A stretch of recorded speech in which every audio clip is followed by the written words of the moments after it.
In a democracy, access to unfiltered political speech is essential. That's why we document what politicians say, fully, clearly, and without manipulation. Subscribe to our channel for authentic political content. Because understanding starts with listening.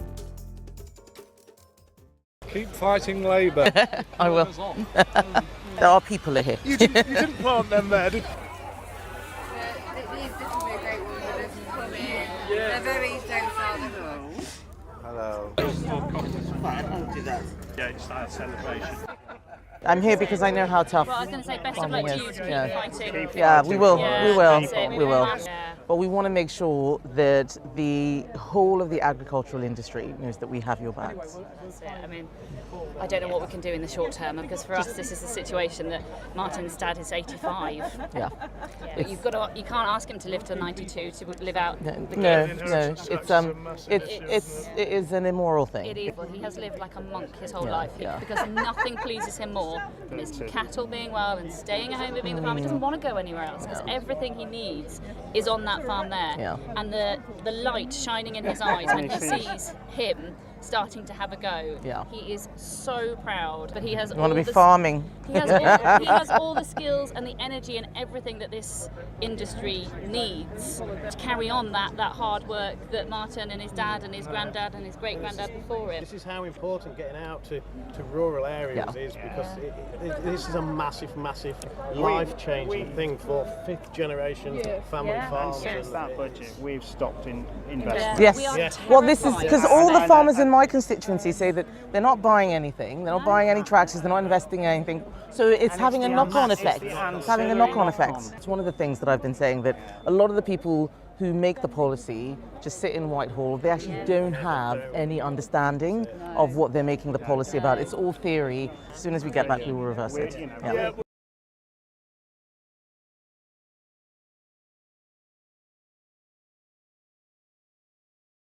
A great friend of mine, he's chairman of the Lincolnshire Rural Support Network. We both actually lost a really good friend to suicide in 2018. Oh, I'm so sorry. Decided to. Was this? This wasn't the. It was agriculturally related. Oh no. And, so my wife's a counsellor here as well at the charity. You know, it's a challenging but rewarding industry, but just now I think it feels like it's relentless, Yes. doesn't it, for people? It's just one thing after another. Yeah, and across the last 6 years we've seen a 241% increase in mental health issues. Really? Just That's mental health. extraordinary. Yeah, it is. So what would you like to see change? Because one of the things I say is that even when we were in government, things weren't perfect. I was constantly having to deal with issues with the Rural Payments Agency, changes to one thing or another, and farmers just felt like they were beleaguered. Yeah, and longevity in policy. So whoever's in power, I think there's longevity. Too many changes. Yes. Too many changes. There needs to be some more consistency, definitely. And so it's all about people feeling secure and heard, and listened to.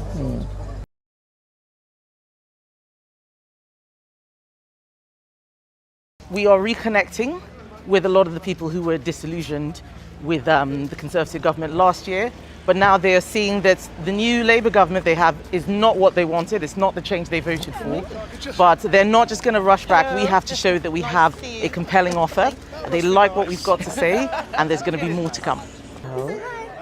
And such wide eyes. Hello. Very gorgeous. Congratulations. Thank you so much. Congratulations. So, Oliver Gray. Philip Ashton. Well, where do we start? Yeah, that's where I was going. I just feel at the moment we're trying to run a business with no answers.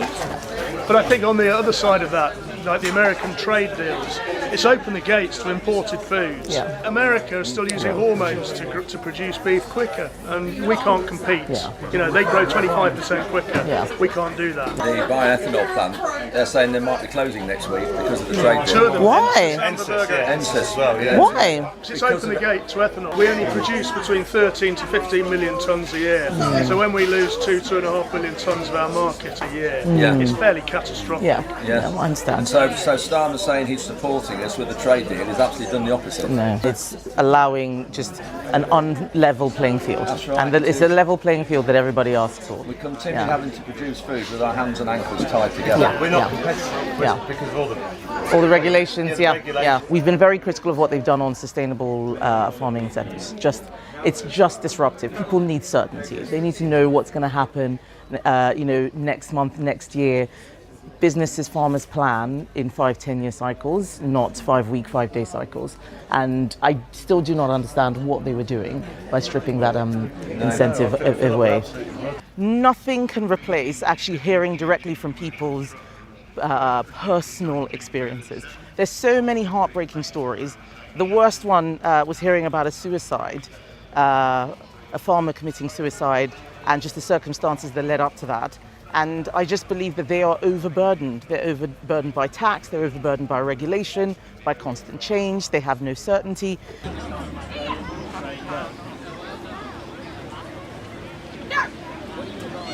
I'm absolutely delighted to be here with you all this afternoon. We're here because we want you to know that we have your backs.